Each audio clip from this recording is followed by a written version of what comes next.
Out the Steehnroller Steen with winnersandwhiners.com, coming to you with the one and only Steehnroller free play of the day. As always, we'd appreciate it if you take a minute and smash that thumb, give us the likes. Thank you very much, guys. Please subscribe to our YouTube channels, the Winners and Whiners channel and the Max Wagers Network channel as well. And of course, I was going to say most importantly, but also just as important as those others, make sure you check out Scott and I doing our show every day, 3 p.m. Eastern, 2 p.m. Central. Back to the window with Scott and Scott.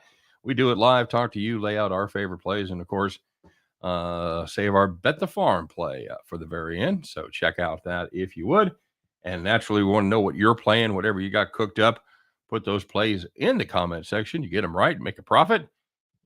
We'll give you the shout out. You get enough of them right, and you could be the capper of the day. So let's take a look and see how yesterday's action went. We did have the Kansas Jayhawks minus the 4.5 points.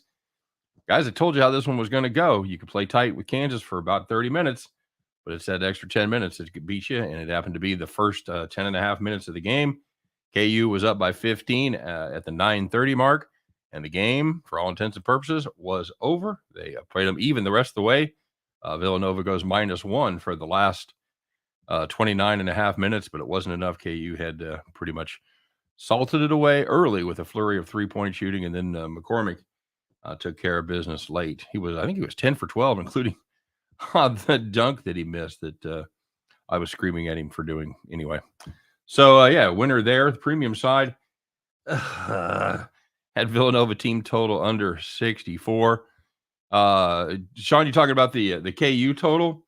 Yeah, see, that was the thing, man. That's why I was worried about playing the under, because I thought KU could get to 80. And if that happened, we were going to be screwed on the under. I took the team total under for my premium.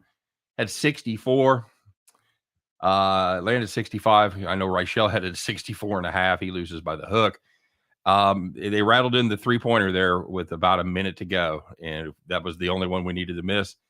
And, we needed to miss the rest of them, and they did. But, we almost got home there. We did have UNC Duke over 152.5 on the radio show ESPN there in Denver. I also gave out UNC money line at plus 168. So what a great game that was. That was a really, really good basketball game. One of the best we've seen in a while. Certainly one of the best we've seen in this tournament. So great game. Yeah, dude. Absolutely, Sean, because it's two teams not really known for their three-point shooting. They're not awful, but that's not really what they do. And they were draining them. KU couldn't miss, man. They were absolutely nails early in the game from three when they put them away. So 2-1 we go overall as far as our picks go. And you know what? We'll take it. It was like I said, it wasn't really a horrible beat on the Nova game, but we could have got there. Could have got there for sure. So let's take a look.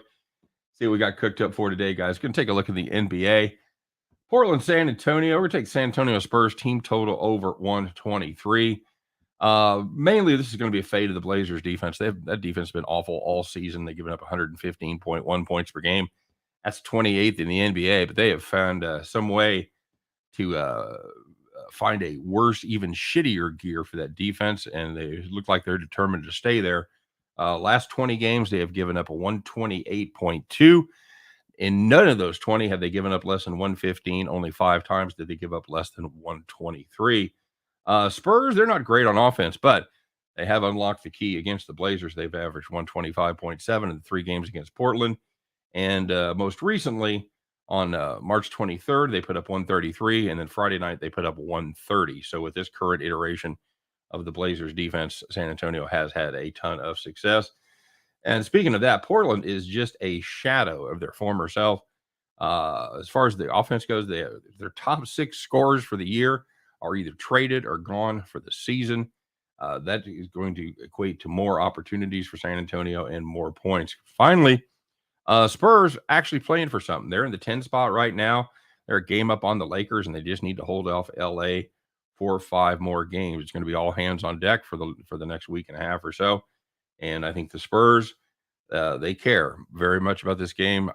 Portland hasn't cared about a basketball game really since about January, since somewhere around the trade deadline is when they pretty much packed it in for good. I like San Antonio. Team total over 123. I don't really want to lay 15. Weird shit happens when you're laying double digits in an NBA game. But I will take San Antonio team total over 123. So get yourself down on that one. At the end of the Portland San Antonio game, you guys can join me as we pick up our winning tickets and head back to the window. All right, kids, you know how I did. Let's take a look and see how y'all did. Cool, Sean. Absolutely. It's I think it's a good play.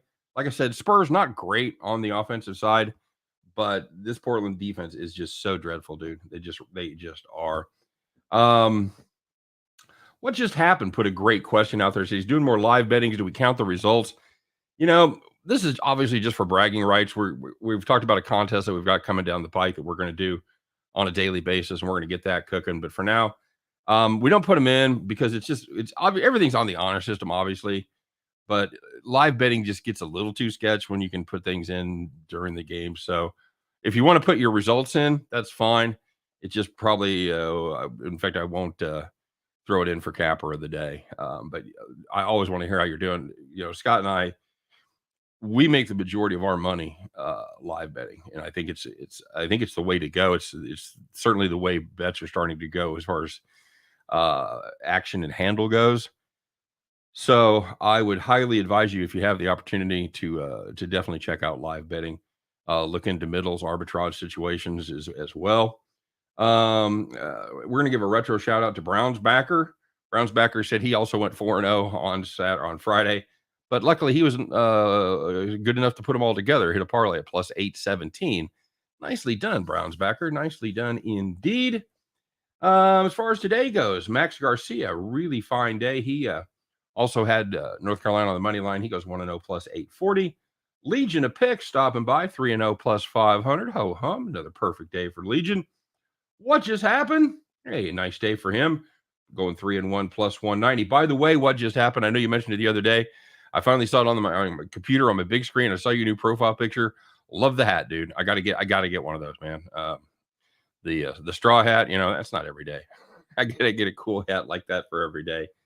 Thomas Bowe, T-Bow, hitting a big on 1-0 plus 500 on UNC Duke over 151.5. Ninja 13, 1-0 plus 530. Had Cavs on the money line. Hammer and Hank, 1-0 plus 500. He had UNC plus 4. One of my favorite names that I've heard lately is Danger Russ. Dangeruss. Danger Russ.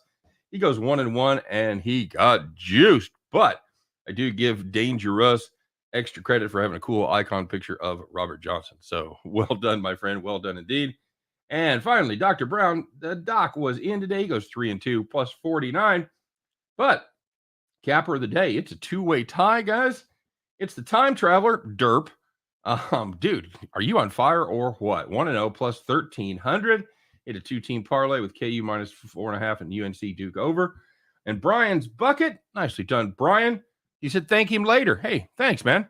He goes 1-0 plus 1,300 as well. He also had a two-team parlay. So congratulations, Time Traveler and Brian's bucket. Hey, you guys are sharing the crown because you're both the cappers of the day.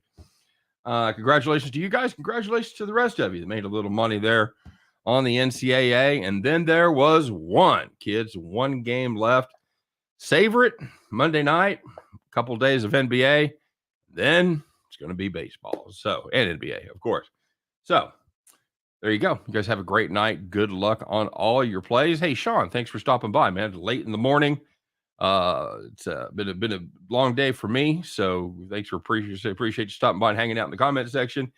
Thanks to everybody that watches. And of course, don't forget to check us out every single day, Monday through Friday, 3 p.m. Eastern, 2 p.m. Central. Scott and I will do our very best to help you guys in the never ending quest as we all try to head back to the